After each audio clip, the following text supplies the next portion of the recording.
দেউতাকের মাটি আমার খুড়াহতের মাটি আমার খুড়াহতে দেউতাতে সবে হাতে বসবাস করে গেছে আমি কিও উচ্ছেদ হব লাগে কিও সরকার আমাকে উচ্ছেদ করিব হিমন্ত বিশ্ব শর্মা কিও আমাকে উচ্ছেদ করিব লাগে আমি আমার গাত এক বিন্দু তেজ থাকা লগে আমি কেতিয়াও আমার মাটি এরি নেদেও আমার রকমের আমি জন্ম লইছো আমার গার তেজ দি হলেও আমি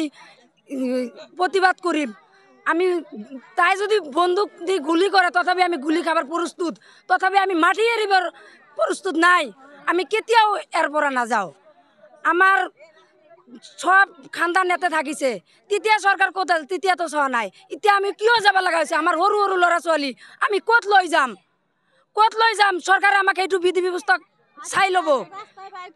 এতিয়া আমি রাস্তাত থাকিম এতিয়া আমার সরু সরু ল'ৰা ছোৱালী আমি কত যাম আমার যাব লাগা কত জায়গা নাই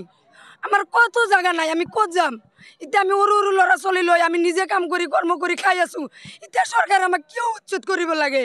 এতিয়া উচ্ছেদ কৰিব আমি যাম কত আমার যাব লাগা কত জায়গা নাই আমি এটাই অনুরোধ জানাইছো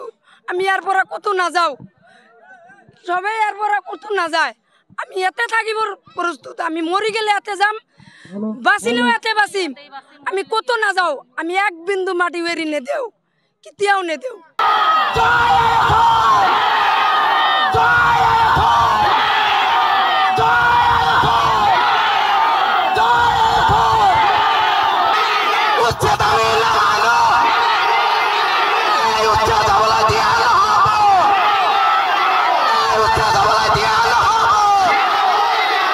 ইয়াত একগোট হৈছোঁ যে আমাৰ ডিচি মহোদয়ে যি কৈছে যে আমাৰ আলমগঞ্জ পাৰ্ট 1 আৰু আলমগঞ্জ পাৰ্ট 4 পাৰ্ট 5 আমাৰ আলমগঞ্জ পাৰ্ট 8 পাৰ্ট 9 আৰু বাঘমাৰা এইখিনি এৰিয়া যে আমাক মানে এটা জাননী দিছে যে আমি এইখিনি আমাৰ মাটি আমাৰ লাগে কিন্তু আমি ইয়াত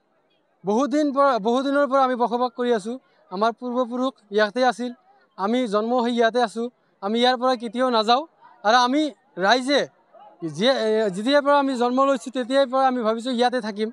যদি আমাৰ ৰাইজৰ গোটেইখিনি তেজ ওলাই দিয়ে তথাপি আমি ইয়াৰ পৰা নাযাওঁ আমাৰ এইখিনি কৰ্তৃপক্ষ আমি সকলো ৰাইজে আমি একগোট হৈছোঁ যদি আমাৰ চৰকাৰে যদি আমাৰ কিবা ব্যৱস্থা নকৰে আমালোকৰ যদি ভূমিহীন কৰিব বিচাৰে তেনেহ'লে আমি কেতিয়াও ইয়াৰ পৰা নাযাওঁ আমি ইয়াত সকলোৱে আমি সজাগতা হ'বলৈ মানে সাজু হৈছোঁ যে ইয়াৰ পিছত যদি আমাক উচ্ছেদ কৰিব বিচাৰে লাগিলে আমি তেজ দিম তথাপি আমি ইয়াৰ পৰা নাযাওঁ নহয় আমি ইয়াতে আমি যেতিয়া জন্ম লৈছোঁ তেতিয়াৰ পৰা আমি গম পাইছোঁ যে ইয়াত আমাৰ সোসাইটিৰ মাটি আছে আৰু আমি য'ত আছোঁ ইয়াতে আৰু এটা আমাৰ 400 বিঘা আমাৰ লিষ্টত দিয়া আছে এই লিষ্টত আমি 21জন না 22জন মানুহ লিষ্টত লৈছে এই নামকেইটাও আছে কিন্তু তথাপি আমি শুনিছোঁ যে সোসাইটিৰ মাটিখিনি কেতিয়াও চৰকাৰে ল'ব নোৱাৰে কিন্তু চৰকাৰে তথাপি আমালোকৰ এনে ভুমুকি দেখাই আমালোকৰ উচ্ছেদ কৰিব বিচাৰি আছে আমি কেতিয়াও এই উচ্ছেদ আমি হ'ব নিদিম আৰু এইটো আমি প্ৰতিজ্ঞ কৰি আছোঁ দুমুখী হৈ আছে তথাপি কিয়নো যে আমাক ইয়াতে যদি 400 বিঘা লিজত দিছে তথাপি আমাৰ চৰকাৰক মানে সিহঁতে গতাই দিছে কিয়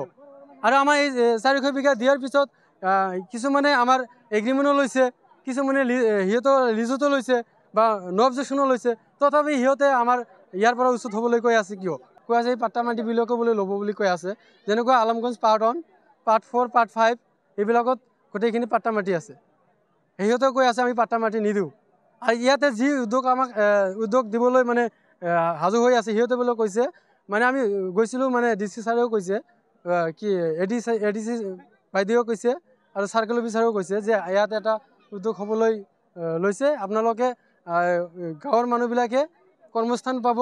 ইয়াত এটা উদ্যোগ হ'লে আপোনালোকে মানে বহুত এটা ডাঙৰ কৰ্মস্থান পাব আমি যদি ইয়াত থাকিব নোৱাৰোঁ তেনেহ'লে আমাৰ কৰ্মস্থান দি কি হ'ব